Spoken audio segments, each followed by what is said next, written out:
Eberron coverage continues, as this time we talk all about the brand new magic items, or in some cases, revamped, or maybe just direct copy paste from Wayfinder's Guide to Eberron magic items found in Eberron Rising from the Last War. If you want to see me go over those, compare them to what we already had, and talk about any of the new ones, stay tuned.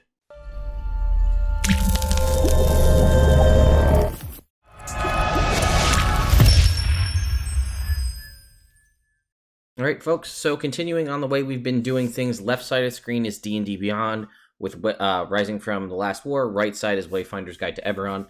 We're going to go through. Some of the magic items are brand new, so they won't have a comparison. First one up on the list is Arcane Propulsion Arm. I should say that, I guess I could say this is chapter... whatever this is, chapter 5, I think, is magic item, or treasures. There's a little piece here on Eberron Dragon Shards and Kyber Dragon Shards and Siberius Dragon Shards, but they don't really give you, they're just like high-level discussions about what they are. So here we go. Arcane Propulsion Arm is a very rare item that requires attunement by a creature missing a hand or arm. It's developed by House Cana. To attune to this item, you must attach it in the place where the arm is missing. While attached, it is a prosthetic that is a fully capable part of your body. You can take an action to remove the prosthetic and remove itself. It removes itself if your attunement ends. It can't be removed against your will. So, I mean, on the base level, it is just a prosthetic arm that functions like whatever limb you had lost. But the benefit of being the Arcane Propulsion Arm is it is a magic melee weapon with which you are proficient. It deals 1d8 force damage on a hit and has the thrown property with a normal range of 20 feet and a long range of 60 feet. When thrown, it detaches and flies at the target of the attack, and then immediately returns and reattaches. It's cool. I imagine sort of like in my brain, it kind of comes off like a Mega Man style scenario where you shoot your arm or your fist or your hand off, punch somebody, hit them, it comes back. It is a melee attack, so it would use strength. It does force damage instead of, whatever kind of normal damage it would do. It is thrown, so again, that's using the strength modifier, ability score for it, and it just functions as a weapon. So if you have multiple attacks, like the extra attack feature for your class, if you're a fighter or something else, you could use this to benefit from extra attacks. You could basically fire off your arm 3 times if you had 3 attacks. It also seems, I guess it would function with the dueling fighting style, because it's a single one-handed weapon. I mean, literally one-handed. I don't know. I think it's really cool. I also like the idea of, and I would probably allow this in my game as a DM, of like possibly letting you use it, not like a mage hand, but like if there was something you wanted to grab that was like 20 feet away, fire off your hand, grab it, and then pull it back. That's not technically allowed, I don't think, by the rules as written, but that's something I would allow because I think it's cool. All right, so the next up here is the arm blade. We're going to have to scroll down over here to our Warforged items here. So originally, it was any one-handed melee weapon. It was common and required attunement. An arm blade is a weapon designed to be integrated within the forearm of a Warforged. If you're a Warforged, you can attach an arm blade by attuning to it. An attached arm blade cannot be disarmed or removed from you against your will. But while the weapon is attached, you can use that. You cannot use that hand for any other actions. You can spend 1 minute to end the attunement and remove the arm blade. An arm blade isn't inherently considered to be a magic weapon for purposes of overcoming damage resistance. However, any sort of magical melee weapon could be created as an arm blade, so you could acquire a vicious arm blade or a vorpal arm blade. It is significantly cut down on the text here. It is still common. It does require attunement by a Warforged still. An arm blade is a magic weapon that attaches to your arm, becoming inseparable from you as long as you're attuned to it. To attune to this item, you must hold it against your forearm for the entire attunement period. As a bonus action, you can retract the arm blade into your forearm and extend it from there. While it's extended, you can use the weapon as if you were holding it and can't use that hand for other purposes. This is way better. First of all, it's magic. It flat out says that it is a magic weapon, so it overcomes damage resistance. There's not as much nonsense, or not nonsense, not as much stuff about removing it. To attune to it, you have to hold it against your body, and it becomes inseparable from you for as long as you're attuned. And I like that as a bonus action, you can it comes out, you can attack with it, and then as another bonus action, you can retract it and then get your hand back. So that is a severe improvement. So I like that. And it's a common magic item, so something that your DM should, in theory, let you be able to get access to pretty early. The only potential downside to that is it is a seemingly always magic weapon, so you would be able to overcome any kind of damage resistance associated with that essentially as soon as you could get this. And I think if you were, say, an Artificer, it would give you, you could get this, I think, at level 2 as one of your infusions. So just think about it.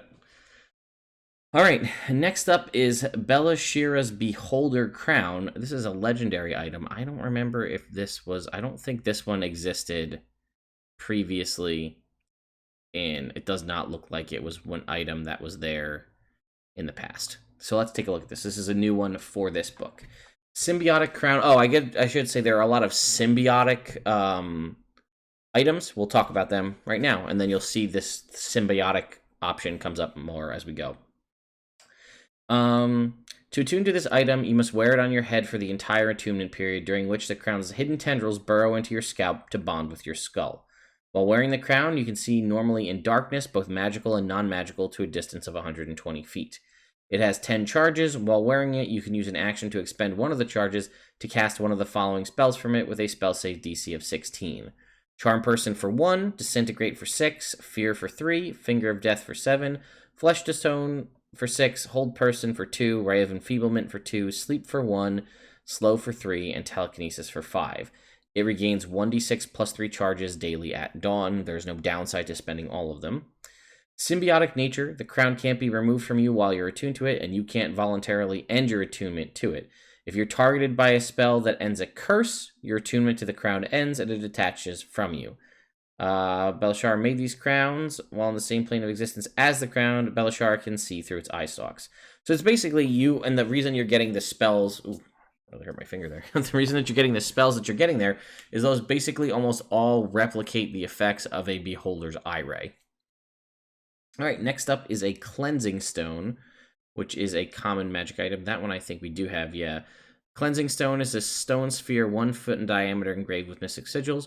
When touching the stone, you can use an action to activate it and remove dirt and grime from your garments and your person. Cleansing stones are often embedded into pedestals in public squares, in Onder, or found in high-end Galandala inns. Yeah. Galanda inns. But that's simple common magic item, a way to clean things up. A good thing to have if you don't have access to, say, prestidigitation. I think it's pretty cool. So next is I've been calling it a Docent. It might be Docent. This is another Warforged. Interestingly enough, originally in Wayfinder's Guide, it didn't state that it was Warforged specific, but it is rare. It requires attunement.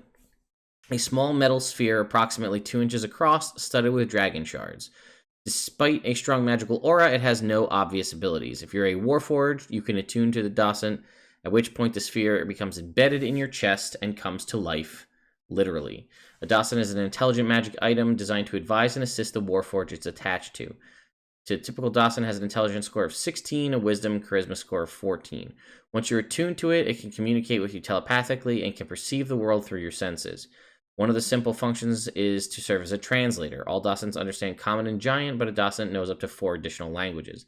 Elven and Draconic are common options. If a Docent knows less than 6 languages in total, it can add new languages to its repertoire after encountering them. A Docent found in Zendrick may have never encountered a dwarf before, but after spending time in Corvair studying dwarves, it could pick up the dwarven language.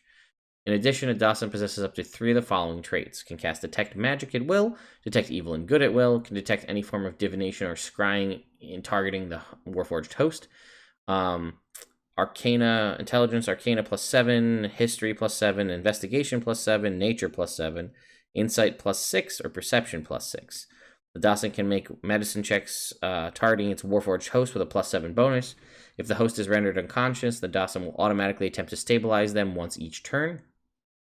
You can use a bonus action on your turn to request that the Docent use one of its traits on your behalf.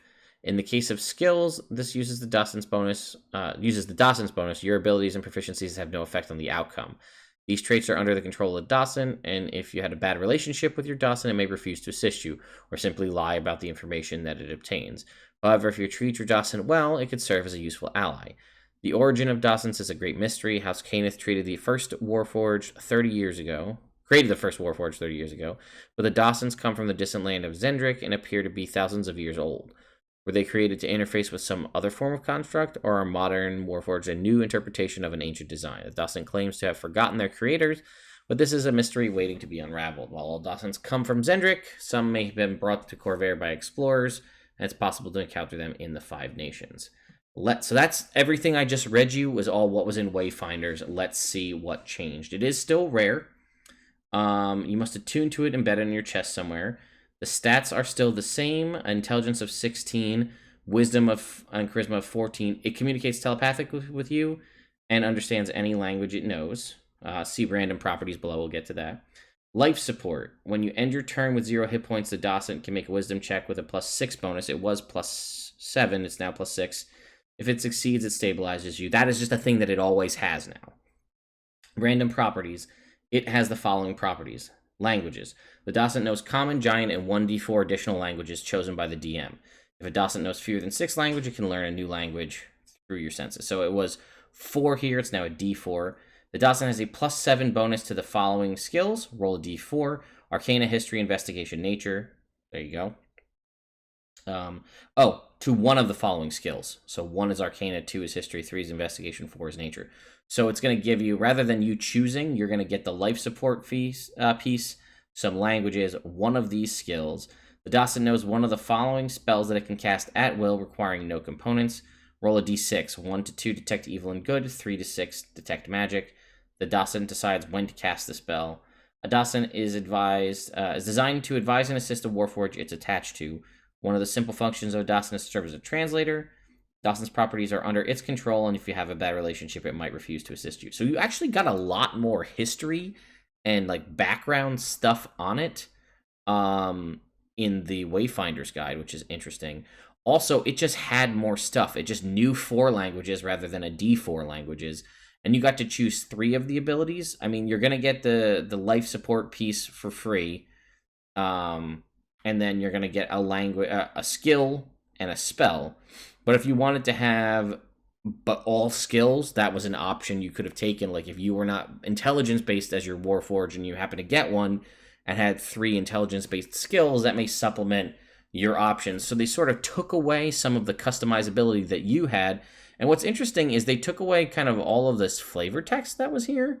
And maybe that's covered somewhere else in the book, but it kind of made sense to have it here. Okay. Durn's Tentacle Whip. I believe this is also a completely made up one for this book. Yeah. Whip, very rare, requires attunement. This long whip-like strand of tough muscle bears a sharp stinger at one end. To attune to this symbiotic weapon, you wrap the whip around your wrist for the entire attunement period, during which time the whip painfully embeds its tendrils into your arm. You get a +2 bonus to attack and damage rolls made with this magic whip, but attack rolls made against aberrations have disadvantage. The creature hit by this weapon takes an extra 1d6 psychic damage. When you roll a 20 on the d20 for an attack roll with this weapon, the target is stunned until the end of its next turn. As a bonus action, you can sheath the whip by causing it to retract into your arm or draw the whip out of your arm again. Symbiotic nature, the whip can't be removed from you while you're attuned to it, and you can't voluntarily end your attunement to it. If you're targeted by a spell that removes curse, it deattaches. This is kind of people are talking about, like you could get a sort of like venom kind of a thing. This reminds me of that. You have like your tendril. I mean, it's not webbing, but if you have a lot of symbiotic items, you could sort of build a venom type character that way. Earworm, this is another original one. Wondrous item requires attunement. You must hold it against your skin behind your ear for the attunement period. While the earworm is inside you, you can speak, read, and write deep speech. It has 4 charges. You can cast the following spells from it. Detect with a DC of 15. Detect Thoughts for 2. Dissonant Whispers for 1. Each time you use the earworm to cast Detect Thoughts spell, it sends the information gleaned to the nearest Delker or the nearest earworm until it reaches them. The earworm regains 1d4 charges daily at dawn. Its symbiotic nature can't be removed. Yada, yada, yada. All right, Everbright Lantern. Looks like there was a lot more here. Contains an Eberron Dragon Shard. Common item, non-attunement. Imbued with the effects of the Continual Flame spell. Here it says, this bright light is mounted inside a normal bullseye lantern, allowing the light to be shuttered off. An ever-bright lantern provides a clear illumination of a 60-foot cone and shadowy illumination in a 120-foot cone, just like a mundane bullseye lantern, but the flame never goes out. That has since been changed. Here, it just says an ever-bright lantern sheds light in a 120-foot cone. The closest 60 feet is a bright light. The farthest 60 feet is dim light. And it just says up here that it is a bullseye lantern. I like the wording here in Wayfinders better. I think it made it a little clearer and easier to understand, but okay. Feather token is next, another common magic item. This small metal disc is inscribed with the image of a feather. While the token is in your possession, you can cast Featherfall as a bonus action. A feather token only holds sufficient charge for a single use, after which it loses its power. While it's an expensive form of insurance, frequent airship travelers and citizens of Sharn often appreciate the security it provides. Here it says, when you in the published version, when you fall at least 20 feet while the token is on your person, you descend 60 feet per round and take no damage from falling. The token's magic is expended after you land, whereupon the disc becomes non-magical. So here it was letting you cast the Featherfall spell as a bonus action, which is kind of lame because Featherfall is a reaction-based spell normally. So I kind of like this here. Again, I still like the flavor text about why you would want to have it. But basically, what's nice about this is it's not casting a spell now, which means it can't be counterspelled, whereas casting Featherfall means if you were in a situation, it could be counterspelled, so you just drop. But here, it just takes into effect, once you descend 20 feet, it automatically activates, and you just descend until you touch down. So I do like that wording better. All right, I saw Finder's Goggles in here somewhere. Or no, maybe it was Inquisitor's. Let's just check. These, I think, are called... Here, it's Finder's Goggles. That may be what was originally called Inquisitive Goggles. So, let's see. This, I think, is a Dragon Mark focus item. Yeah. So, or carved with Cyberus Dragon Shards. While wearing these lenses, you gain the following benefits. Okay, so the original one here, it looks like this is these Inquisitive Goggles. And some of this is obviously changed because they changed the wording. You must possess the Mark of Finding. Yeah, these are them.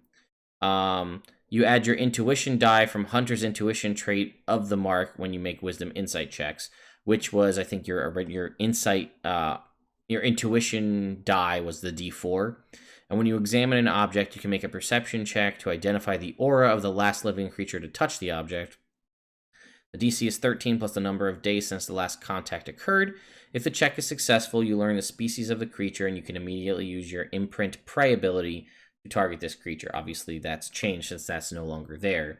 Now, when you make an insight check, you add a d4 to the number rolled, which is basically what that first ability was. And as an action, you can use the goggles to examine an object, to identify the aura. That's still the same. Make an insight check. This is perception here. It makes sense that it's insight because I can't remember if Mark of Finding gets the d4 on perception too, but make an insight check against a DC of 13 plus the number of days since last contact. On a success, you learn the creature's type and can immediately use the goggles to cast Locate Creature to find that creature. This property can't be used again until the next dawn. So it's similar, but slightly different. All right, we now have Glamour Weave here. Glamour Weave clothing is imbued with cosmetic illusions, common magic item. Traditionally, these patterns are contained within the cloth, but higher-end Glamour Weave can have more dramatic effects. You could have a gown that appears to be wreathed in flame, or a hat that's orbited by illusionary butterflies. Regardless of the design, these are cosmetic effects and have no impact on combat. So here, we have two different versions. We have common and uncommon Glamour Weave. The Glamour Weave that's common is what we just talked about. If it's uncommon Glamour Weave, however, it gets a different benefit. Or wait, the common version just has illusory patterns in the cloth. The uncommon version has the cool stuff with like the fire or the butterflies. When you make a charisma performance or charisma persuasion check while wearing the uncommon version of Glamour Weave, you roll a d4 and add the number to the check rolled. Once you use this ability, you can't use it again until the next dawn. That is kind of dumb. I'm going to be honest with you. So originally it was just a common magic item, and they said some of them could have cool effects, but not always. So here now they're making the distinction to have the cool illusory effects. It has to be now uncommon, which makes it, significantly harder to find. And they're like, but it gives you a d4 on persuasion or performance checks once a day, and that's it. I honestly feel like if you're going to have it be a d4 and it's going to be uncommon, you could probably just lose this piece. And it's whenever you make a performance or persuasion check while wearing this uncommon version, you add a d4 to the roll. A D4 is not huge. You can't crit on it, so it's a skill check, so you're not going to get 2d4. I don't know. That's what I would do in my games, but, I'll leave that up to you. We have our Imbued Wood Foci here. So, basically, these were attunement items, and all they did was provide a +1 bonus to the damage roll of a spell that inflicts a certain type of damage. Looks to be exactly the same here. You can use it as a spell focus. I don't know if it... I mean, it is an arcane focus, so that's fine.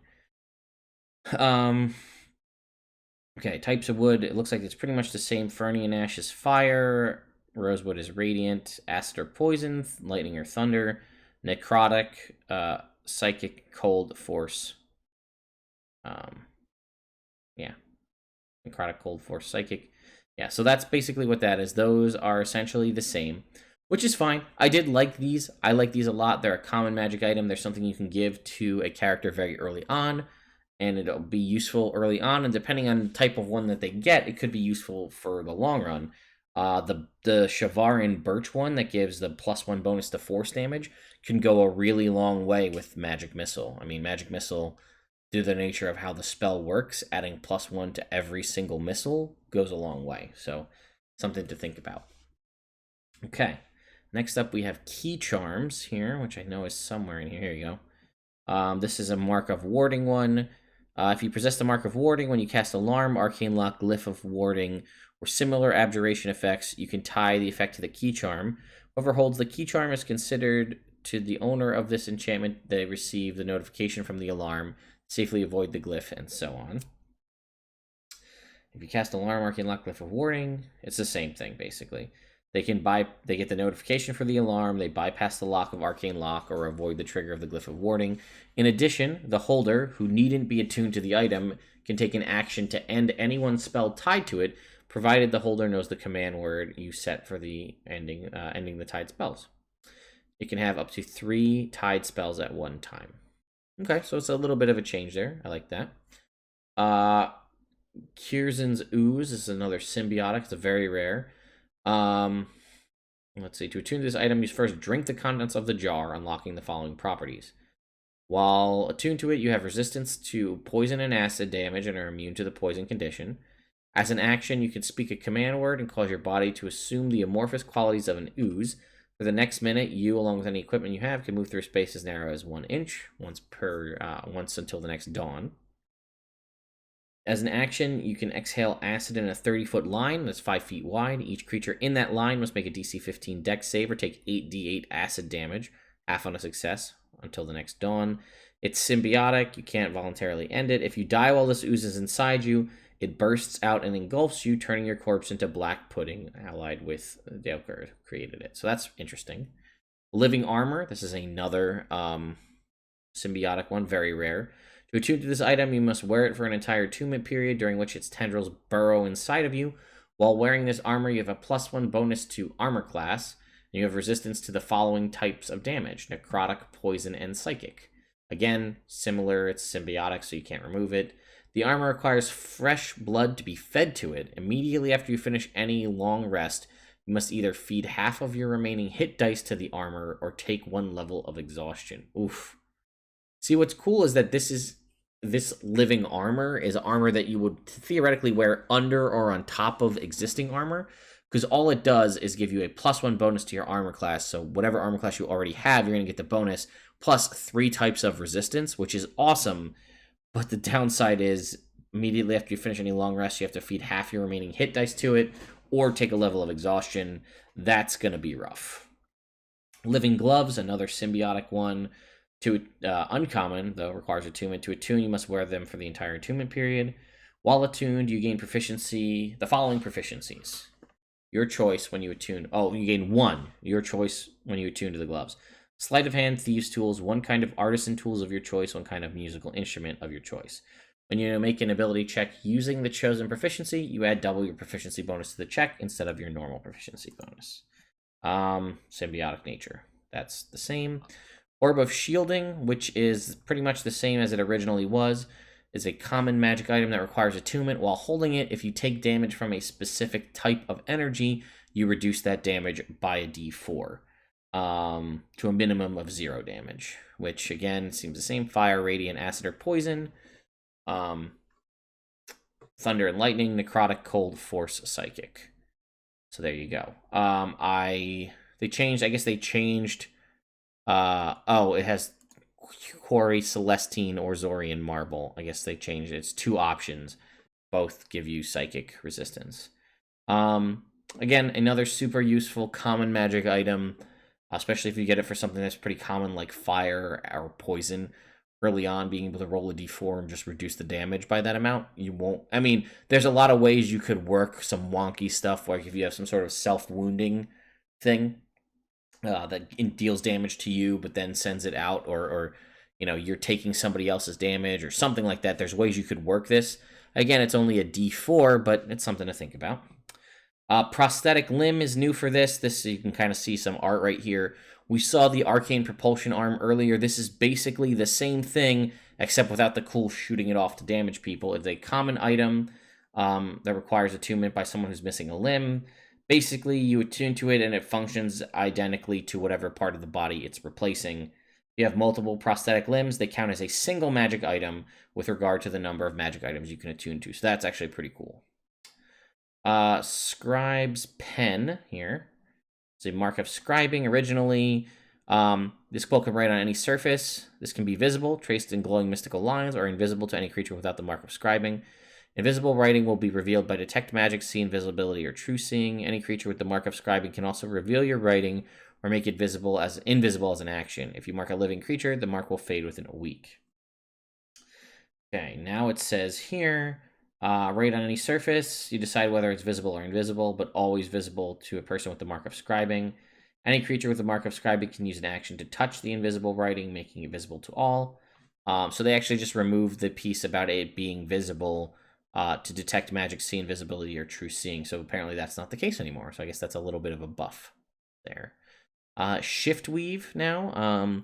Transmutation magic is woven into this uncommon fabric of shift weave clothing. When a suit of shift weave is created, up to 5 different outfits can be embedded into the cloth. By taking an action and uttering a command word, you can transform your shift weave outfit into one of the other designs contained within it. To determine the price of a suit of shift weave, combine the value of all outfits it contains and add 25 gold to that amount. 5 different outfits. While wearing it, speak a command word. Regardless of its appearance, the outfit can't be anything but clothing. Although it can duplicate the look of other magical clothing, it doesn't gain their magical properties. Did we have speaking stones? Don't think so. Originally, I'm just confirming here. No. Okay, very rare non-attunement item. The key to long distance, virtually instantaneous communication across Corvair is House Civis's network of message stations. Each station contains at least 1 speaking stone, which is carved from a Siberius dragon crystal and inscribed with arcane symbols that uniquely identify it. If you're a gnome with the mark of scribing, you can touch the stone and use an action to cast the sending spell from it. If the target is any other speaking stone whose location or sequence, a unique sequence of symbols you know, a creature within 5 feet of the stone hears the message as if they were the target. In a Civis message station, a gnome is always on duty by the speaking stone, listening for messages that might come in and transcribing them for delivery to their intended recipients. Alright, so that's that. Just sort of like a long distance sending sort of scenario. Spell Shard. Originally, common magic item. Polished dragon shard, imbued with a particular work of literature. By holding the shard and concentrating, you can see the pages in your mind's eye. Thinking of a particular phrase or topic will draw it to the first section that addresses it, and a simple ritual allows you to add content to the shard. An arcane caster can use a spell shard instead of a spell book. Spell shards cost 1 GP per page in the shard, and otherwise functions as a mundane spell book. They can also be used as diaries or journals. More advanced and uncommon shards can require a particular mental passphrase to access the contents of the shard. Alright, the shard can hold the equivalent of 1 book that's no more than 320 pages. We have that now in the new published version. They're giving us that. It can be created blank or filled with information. When it's created, the creator can set a passphrase that must be spoken. So they're just adding that in now. It's not like a separate caveat. That's part of it. While holding the shard, you can use an action to open your mind to the shard, seeing its content. On subsequent rounds, reading the text or scribing new text on blank pages in the shard requires concentration, as if concentrating on a spell, and takes the same amount of time it takes you to read and write normally. Thinking of a particular phrase or topic draws you to the first section in the shard that addresses it. A wizard can use a spell shard as a spell book, but the cost in gold and the time to scribe a spell with the usual cost. So nothing above and beyond, just the usual costs. Ventilating lungs are new. These metallic nodules were created in response to poison gases used on the battlefields of the last war. When you attune to these lungs, they replace the lungs in your chest, which disappear. The lungs allow you to breathe normally, even in an anti-magic field, and the breathing function can't be suppressed by magic. Outside an anti-magic field or any other effect that suppresses magic, these lungs allow you to breathe in normally in any environment, including a vacuum. And you have advantage on saving throws against harmful gases, such as those created by Cloud Kill spell, a Stinking Cloud spell, inhaled poisons, and gaseous breath weapons. As an action, you can use these lungs to exhale a gust of wind, as if you had cast the gust of wind spell with a spell save DC of 15, with no components. The property of the lungs can't be used again until the next dawn. If your attunement to the lungs ends, your regular lungs reappear. That's pretty cool. I didn't actually read those before. I like that a lot. Okay, next up we have the Wand Sheath. So originally, it was a common magic item that required attunement by a Warforged. If you're a Warforged, you can attach a wand sheath by attuning to it. While it's attached, it cannot be removed against your will. You can spend 1 minute to end the attunement. You can insert a wand into the sheath as an action. While it is sheathed, you gain the following benefits. You can retract the wand into your forearm or extend it from your forearm as a bonus action. While it is retracted, it cannot be damaged or removed. While the wand is extended, you can use it as if you were holding it, but your hand remains free for other actions. If the sheath wand requires attunement, you must attune to the wand before you can use it. However, the wand sheath and the attached wand only count as a single item for the purposes of maximum number of items you can be attuned to. If you remove the wand from the sheath, you immediately lose your attunement to the wand. Now, a wand sheath clamps onto your arm and imparts the following benefits. The wand sheath can't be removed from you while you're attuned to it. You can insert the wand into the sheath as an action. The sheath can only hold one wand at a time. You can retract or extend a wand from the sheath as a bonus action. While the wand is extended, you can use it as if you were holding it, but your hand remains free. If the sheath wand requires attunement, you must attune to the wand before you can use it. However, the wand sheath and the attached wand count as a single magic item, so it sounds like that's basically the same. Then we have Wheel of Wind and Water, which is over here. When mounted to the helm of an elemental galleon or airship, this allows a character who possesses the Mark of the Storm to telepathically control the elemental bound in the vessel. If a Wheel of Wind and Water is mounted on a mundane sailing ship, a character with the Mark of Storm can create an area of ideal conditions around the vessel, increasing its speed by 5 miles an hour. Mark of the Storm, telepathic. Yeah, so that looks like that's basically the same. And then we have our section here for Eldritch Machines, Creation Forge. Did they have that here? I thought we had something for Eldritch Machines. I don't see Creation Forge. I do see Dimensional Seal, though. See, here it's listed as a legendary item. They're not giving them specific, like, they're not giving them specific classifications here. So, Dimensional Seal, massive stone slab covered with a complex sigil of runes and sigils. The seal projects an invisible field within a radius of 2 miles. This field blocks all forms of conjuration magics and any other effects that involve teleportation or planar travel. It also negates the effects of any manifest zone within the field. They're usually found in the... I guess they removed that piece. They're usually found in the Elden Reaches and the Shadow Marches as relics of the conflict between the Gatekeeper Druids and the Daelker. The techniques used to create the seals have been long lost. It's said that as a whole, the dimensional seals keep the Daelker bound in Kyber and prevent Zoriat from becoming conterminous with Eberron. If enough of those seals are destroyed, there should be consequences for the world. So that looks like that's basically the same. A little bit of language was removed. The Mambaran Resonator. This says here, this one's attunement. It doesn't list that here, unless it lists it up top. Plot devices that can represent the culminate. Okay, so they're basically here, they're saying they're plot devices, not like actual items. I don't know if we really need to go over this. A humanoid that dies within 2 miles reanimates as a zombie. That's pretty much the same. Master's Call. Again, these were very specific. Creature that can, in control of it, can sense the presence and location of all Warforged within 10 miles. As an action, send a telepathic message to laced with enchantment magic. Such a message can be sent no more than once per every 24 hours. A Warforged who receives it is compelled to follow one command within it unless they succeed on a DC 12 Wisdom saving throw. The affected Warforged breaks free after 24 hours. Here it was specifically a suggestion spell with a difficulty equal to 14. So they gave you a lot more specifics here.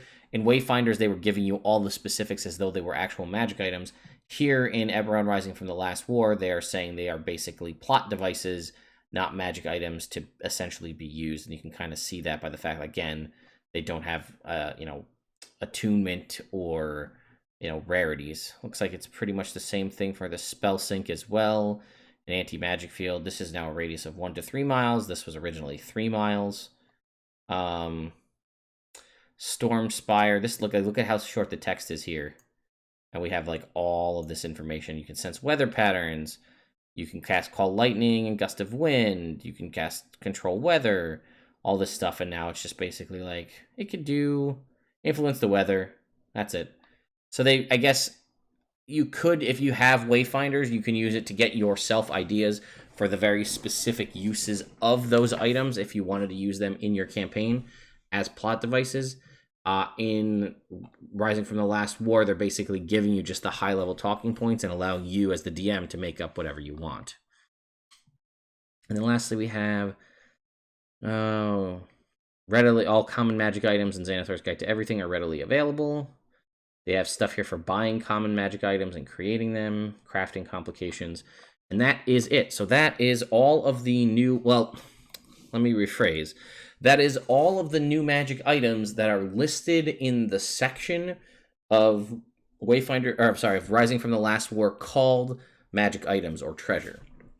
The reason I say that is because if you look in some of the newer releases by Wizards of the Coast, which is a problem that I have, and I'm sure a lot of you do as well, they'll have an appendices that says magic items or an appendices that says monsters or NPCs. My biggest recent example of this would be Baldur's Gate Descent into Avernus. There's a chapter, an appendices that says magic items. And if you read it, it lists several magic items. But if you read through the entire book, there are several other unique and different magic items contained in that book throughout as like stat blocks and pages throughout the entire book that if you didn't know to look for those, you wouldn't see them if you're reading just the new magic items at the end of the book. Same thing with NPCs. If you read just the new NPCs at the end of the book, it's going to give you a certain list. But like, let's say you're looking for Archon. Archon is not in the appendices of new creatures or NPCs. He's somewhere in the book. You have to flip back and find him. If you're going to make an appendices called treasure and magic items or an appendices called monsters and NPCs, put them all in one place and put in the main book a reference that says see appendix whatever. That way, if someone wants to just look, I mean, I'm saying this from a purely selfish standpoint where I'm making videos trying to cover this stuff. So I don't want to have to make a video saying I'm covering all the new magic items found in Eberron Rising from the Last War, and then have all of you guys say, well, what about this magic item? What about this magic item? What about this? Because they were somewhere buried in the text somewhere in there in like a little sidebar, which has happened in the past. So just, again, from a purely consistency standpoint, because for those of you who don't know, Waterdeep Dungeon of the Mad Mage, they didn't put an appendices of new magic items in it at all. There are several brand new magic items contained in that book, but they didn't put them in an appendices. They just decided to not do that at all for whatever reason. So thankfully, with D&D Beyond, I'm able to go in and search by the book itself as the source, and it'll list me all of the magic items, which is nice. So I didn't actually do that for Eberron Rising from the Last War, assuming that the chapter titled Treasure would give me everything that I need, but maybe I'm foolish for that. And if I am, I'm sure you guys will tell me in the comments below. So thank you guys again for watching this video. We still have a few more things to cover with Eberron. There is the idea of the group patron, which is a new concept that they added, so we'll look into that. Probably the next video that I'll make is we'll be covering all the new monsters and NPCs contained within the book. Again, there may be some copy and paste monsters from other areas that were added in. I have to just double check on it. We're only going to cover the brand new monsters added in specifically for this book. And then we'll probably do, like I said, the piece on the group patron and then a little bit covering the small adventure that's listed in here. And that'll pretty much wrap it up for our Eberron coverage. At some point, I'll probably do a very short video covering the new Rick and Morty starter set. I really don't have any interest in that personally, but it's potentially some new content. I know there's at least one new magic item, so we at the very least may just talk about that in the future. But if you want to see all that stuff and you like this kind of video, be sure to give this video a thumbs up and subscribe to the channel if you haven't already, and I guess maybe ring the notification bell. I don't really know if that does anything, but everybody tells me that you should in all everybody else's YouTube videos, so I guess I'll jump on that bandwagon. Anyway, I will be doing a giveaway of Eberron Rising from the Last War. I just haven't had the opportunity to get to my game shop to pick up the books to do the giveaway. So that will be coming. We did also break 10,000 here on YouTube, 10,000 subscribers, and I thank you guys so much for that. As such, I will be doing a separate giveaway for that. I'm working on getting all the prizes and things together, so stay tuned to our social medias and here on YouTube and watch for that video to come out sometime in the next couple weeks. I also do stream on Twitch every Monday, Tuesday, Wednesday, and every other Sunday, so if you want to see D&D live stuff, be sure to come check that out. And I also will be attending PAX Unplugged, and there will be a Nerd Immersion meetup happening at some point. Specifics to come. Stay tuned on social media. Again, I'll put a video up once I figure out all the specifics. Thank you guys so much for watching, and I'll see you next time.